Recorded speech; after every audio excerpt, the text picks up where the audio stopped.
In the trusty old Bible, the Gospels, do you know who wrote them or where they got the information? Well, if you think you do, you're in for a big surprise.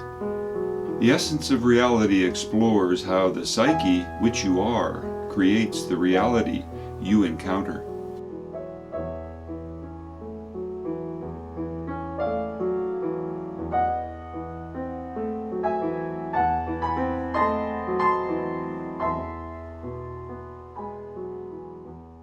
Hey, here you go. You found the essence of reality.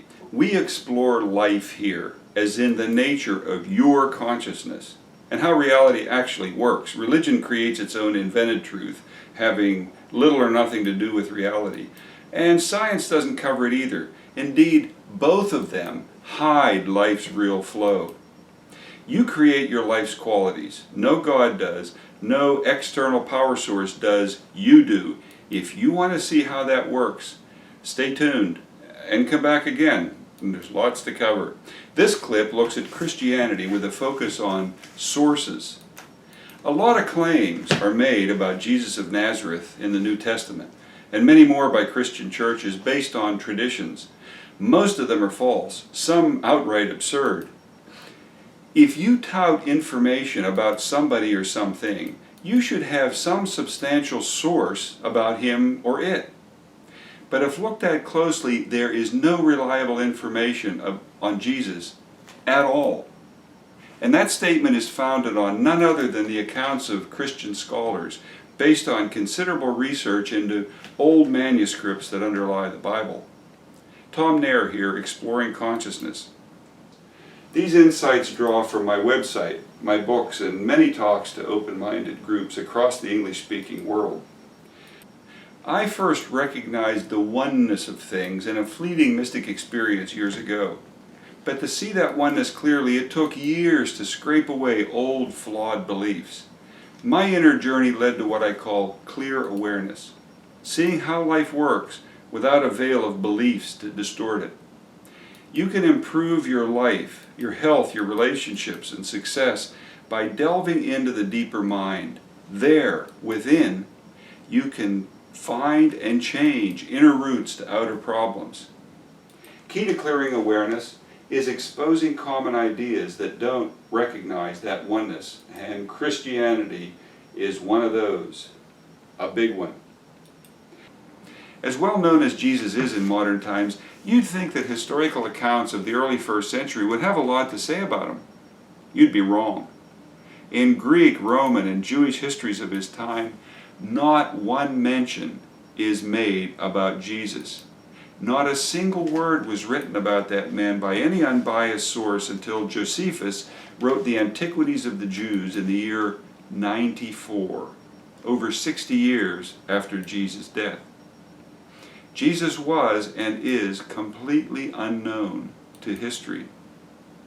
The only information about Jesus at all comes from 5 sources: the 4 Gospels from the New Testament and the Gospel of Thomas, a surviving list of some of his sayings. All other info, untold thousands of books written about Jesus of Nazareth, all derive from the Gospels.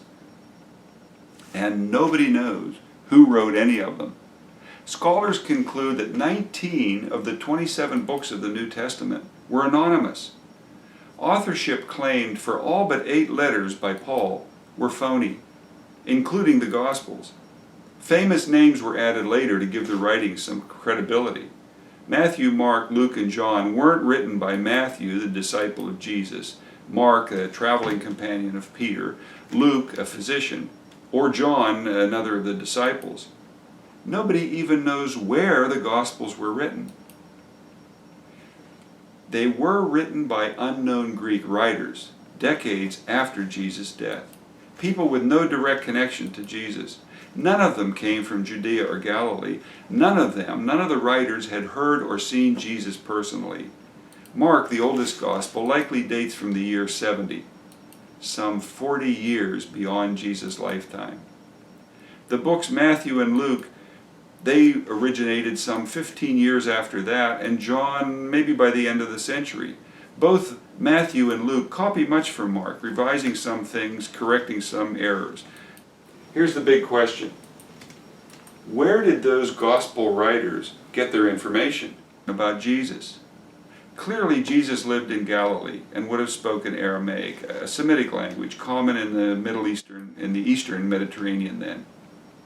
But the Gospels were written in Greek, likely in Syria or Asia Minor, a couple generations after Jesus' time. Based on what info? That's the question. In the first century, magazines and newspapers were unheard of. Libraries, very rare. There was no biography of Jesus to reference, no written accounts at all. Peasants in Galilee, Jesus' peers, even the disciples, were all illiterate. People those peasant farmers and fishermen who actually would have heard Jesus speak, they were long gone by the time the Gospels were written, 4 decades later. So where did the info come from that ended up in the Gospels? That's a really, really important question. The answer is simple. Oral traditions. Word of mouth. Those illiterate, uneducated farmers and fishermen who had known or heard Jesus told stories to others.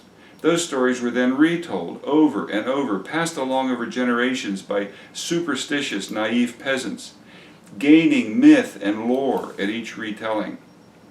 Eventually, puffed up stories of miracles and wonders made their way to Greek-speaking areas.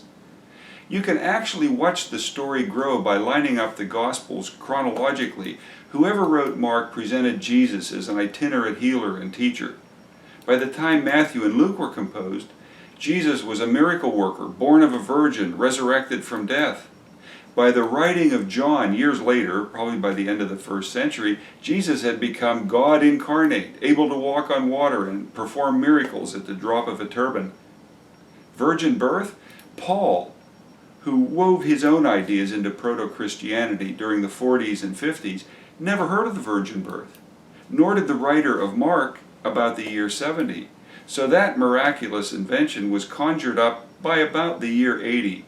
Indeed, the 2 nativity accounts in Matthew and Luke are clearly made up. They're so different in detail they can't both be true. The point is, the Gospels are works of myth, based on exaggerated hearsay, blown out of realistic proportion during decades of repetition. They do preserve Jesus' parables, lots to look at there. But his deeds were grossly inflated during 40 years of oral repetition, and even more as the Gospels were written and proto-Christianity spread.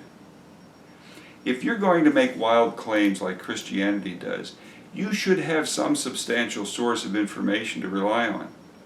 But the New Testament has no substance behind its claims. It turns unfounded myth and lore into fantastic bunk. The best thing anyone serious about understanding life can do with orthodox claims is dismiss them. Lots more to look at on this topic. See you later. In Greek, Roman, and Jewish histories of his time, not one mention is made about Jesus. The only information about Jesus at all comes from the Gospels. And nobody knows who wrote any of them. Famous names were added later to give the writing some credibility. Where did those Gospel writers get their information about Jesus? Oral traditions. Stories were retold over and over, passed along over generations by superstitious, naive peasants, gaining myth and lore at each retelling. The point is, the Gospels are works of myth, based on exaggerated hearsay, blown out of realistic proportion during decades of repetition. The New Testament turns unfounded myth and lore into fantastic bunk.